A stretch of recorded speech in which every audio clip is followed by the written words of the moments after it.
নদিয়ার হরিণঘাটা বিধানসভার বিজেপি বিধায়ক অসীম সরকারের বিরুদ্ধে বারুইপুর থানায় অভিযোগ দায়ের করল বঙ্গ সংখ্যালঘু পরিষদের সদস্য ও সংগঠনের জ্ঞানীগুণী মানুষজন।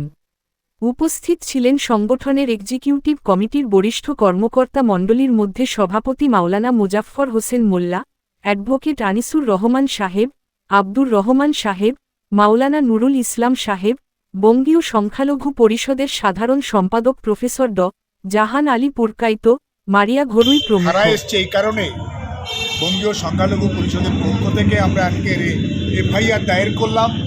হরিণঘাটার বিধায়ক অসীম সরকার যেভাবে কোরআনের বিরুদ্ধে আপত্তিকর মন্তব্য করেছেন তার বিরুদ্ধে আইনানুগ ব্যবস্থা নেওয়ার দাবিতে আমরা আজকের এফআইআর দায়ের করলাম এই বারুইপুর থানাতে আজকে।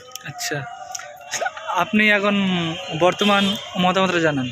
বর্তমান মতামত বলতে শান্তিপূর্ণ বাংলা, শান্তিপূর্ণ ভারতবর্ষকে কিছু কুচক্রী মানুষ এরা হিন্দু, মুসলিম, শিখ, ইসরায়েলের মধ্যে অশান্তি পাকানোর চেষ্টা।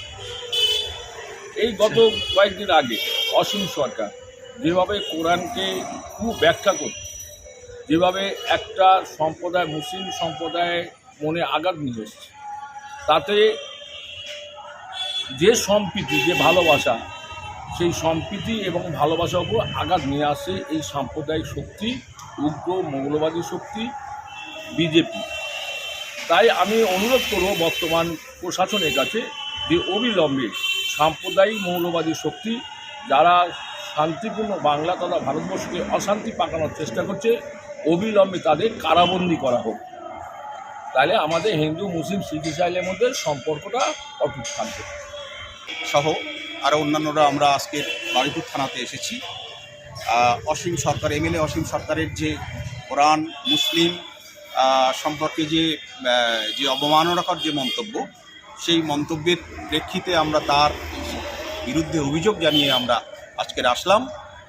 উল্লেখ্য, শুধু কোরআন সম্পর্কে নয়, আমাদের যে কোনো ধর্মগ্রন্থ সম্পর্কে শ্রদ্ধা আছে, আমাদের ভালোবাসা আছে। কোনো সম্প্রদায়কে আঘাত করা, কোনো সম্প্রদায়ের ধর্মগ্রন্থকে আঘাত করার বিরোধী আমরা। আমাদের মধ্যে খ্রিস্টান, বৌদ্ধ, হিন্দু ভাই সবাই আছে।